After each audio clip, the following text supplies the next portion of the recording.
Well, lots of praise and lots of good words and kind sentiment. But the struggle continues, is the view of many South African women. They believe Women's Day is yet another reminder that 65 years after the march to the Union buildings, we are still fighting for recognition of fundamental rights. Silindelo Masikane reports. Inside the Union buildings, the steps leading up to East and West Wings have been inscribed with gold lettering.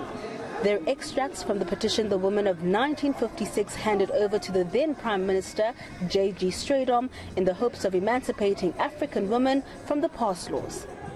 Outside the Union buildings, some women are struggling more than ever to make ends meet. There are no jobs in South Africa. Like for now, I'm 47 years old.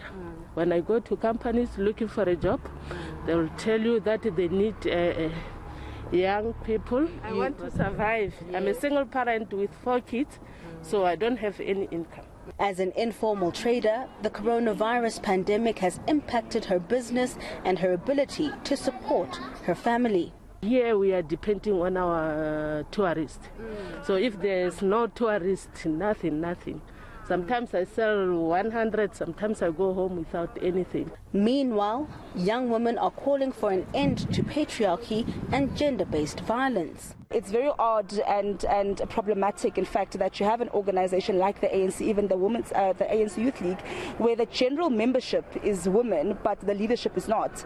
That in itself is a manifestation of patriarchy. As a young woman, I feel very empowered, but there's still a big issue of gender-based violence. I think we can bring more awareness to gender-based violence, help women in South Africa and be there for them. The ANC's Women's League says it's time the country was led by women. We want action where women have been asked not to stand as ward councillors. The ANC must lead by example. As enshrined on these steps, women are still fighting for their fundamental rights of freedom, justice and security. And while some strides have been made, there's still a long way to go. Silindelo Masikane, Pretoria.